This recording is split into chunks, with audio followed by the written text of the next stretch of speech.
मारहाण, 25,000च्या जात मुचलक्यावर सुटका। गोव्यात खाणकाम घोटाळा प्रकरणी मुख्यमंत्री दिगंबर कामत यांच्यावर आरोप, विरोधकांकडून राजीनाम्याची मागणी।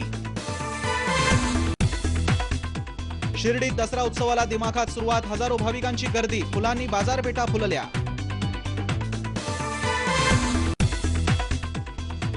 जमिनीसाठी बनावट कागदपत्र बनवणाऱ्या टोळीचा पर्दाफाश, 5 जणांना अटक, बनावट रेशन कार्ड, स्टॅम्प पेपर जप्त।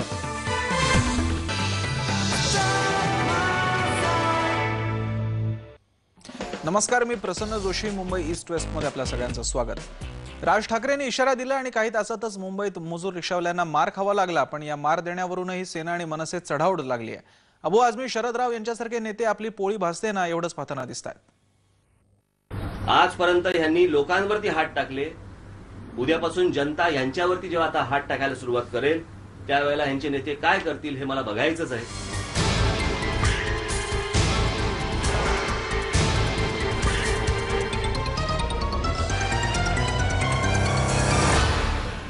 मुंबई आणि ठाण्यातल्या मुजोर रिक्षा चालकांविरोधात राज ठाकरेंनी दुपारी रणशिंग फुंकलं आणि रात्री विलेपार्ले आणि बांद्र्यातल्या ऑटोवाल्यांना मारहाण करण्यात आली। एक रिक्षाही कार्यकर्त्यांनी जाळली। मारहाण करणारे कार्यकर्ते मनसेचे होते असं प्रत्यक्षदर्शींचं म्हणणं आहे। पोलिसांनी सायनमध्ये 15 मनसे कार्यकर्त्यांना अटक केली आहे, पण ज्यांनी तोडफोड केली ते मनसेचे नाहीत तर शिवसेनेचे कार्यकर्ते आहेत असा दावा संजय राऊत यांनी केलाय। की काल रात्री शिवसैनिकांनी आणि रिक्षा चालक सेना यांनी शरदरावांच्या या ऑटो रिक्षावाल्यांना वांद्रे आणि पार्ले येथे शिवसेनेच्या पद्धतीनं प्रसाद दिलेला आहे आणि त्याच्यामुळे हा रिक्षांचा जो मोर्चा जो होता मातोश्रीवरती येणारा तो रद्द झालेला आहे। मुंबई ठाण्यात रिक्षावाल्यांच्या दादागिरीनं लोक त्रस्त आहेत। आरटीओनं रिक्षावाल्यांच्या विरोधात मोहीम हाती घेतली, पण नसीम खान सारख्या मंत्र्यांनी अधिकाऱ्यांना रोखलं आणि सरकारमधल्या इतर मंत्र्यांनी डोळे झाक केली। परिणामी राज ठाकरेंनी रिक्षावाल्यांना धडा शिकवण्याची घोषणा केली।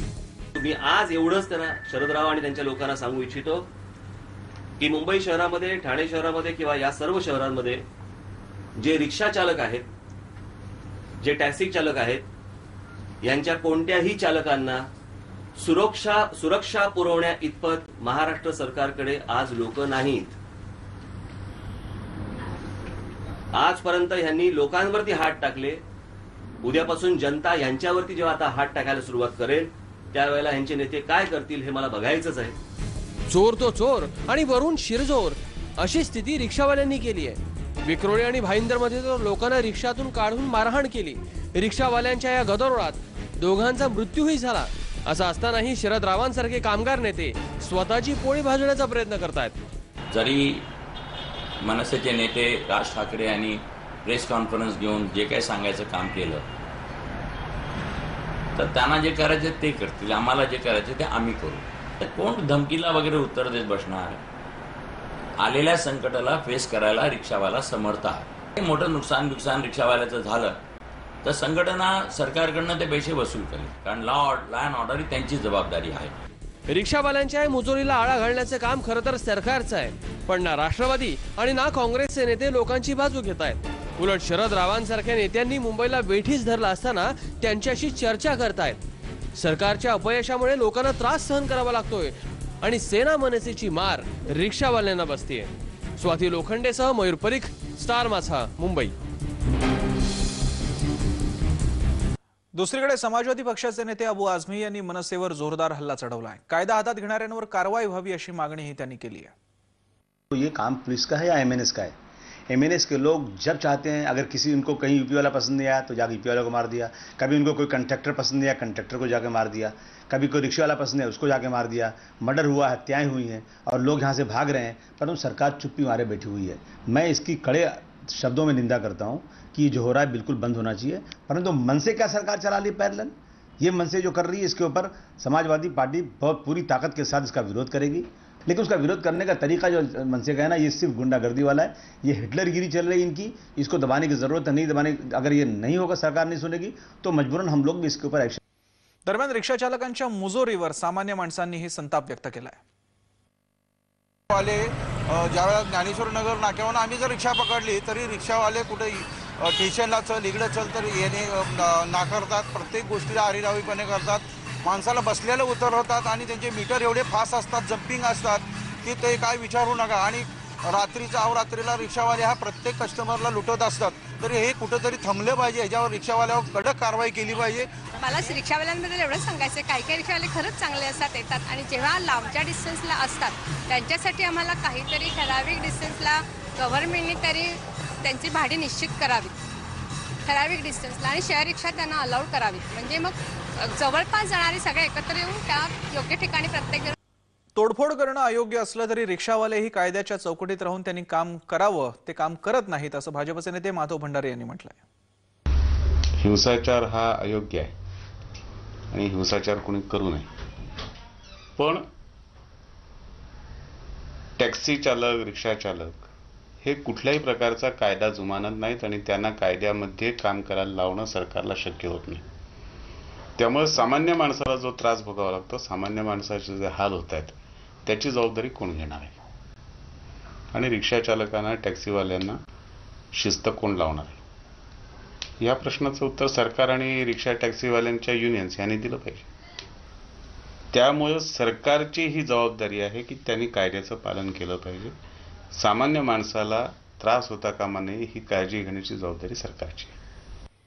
मुंबईत मनसेच्या कार्यकर्त्यांनी 200 रिक्षांना इलेक्ट्रॉनिक मीटर बसवले. रिक्षा चालकांचा याच इलेक्ट्रॉनिक मीटर्सना विरोध होता, पण मनसेनं रिक्षांना इलेक्ट्रॉनिक मीटर लावले.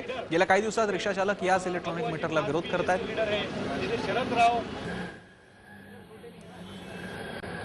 याचा आढावा घेतलाय आमचे प्रतिनिधी गणेश ठाकूर यांनी. मुंबईत ऑटो रिक्षाचं प्रकरण खूपच गरमावलेलं आहे. आम्ही आहोत कुर्ला या भागामध्ये. इकडे महाराष्ट्र नवनिर्माण सेना यांची जी वाहतूक विंग आहे त्यांनी एकूण 200 ऑटो रिक्षा जे आहेत त्यांना इलेक्ट्रॉनिक मीटर बसवण्याचं काम हाती घेतलेलं आहे.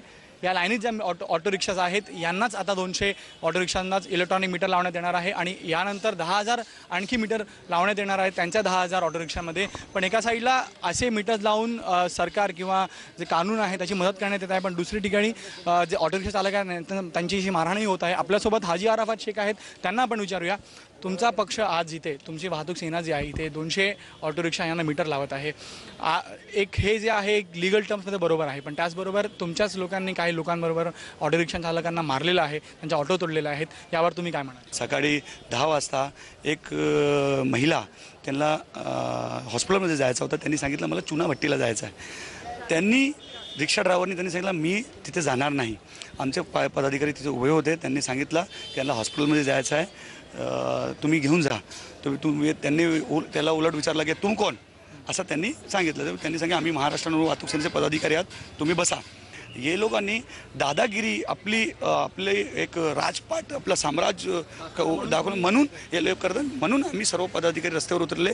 मी अप्रिशिएट करतो, अभिनंदन करतो मी ते कार्यकर्त्याचा. निश्चितपणे पहिलं पाऊल उचललेलं आहे महाराष्ट्र नवनिर्माण सेनांचे वाहतूक विंग यांनी.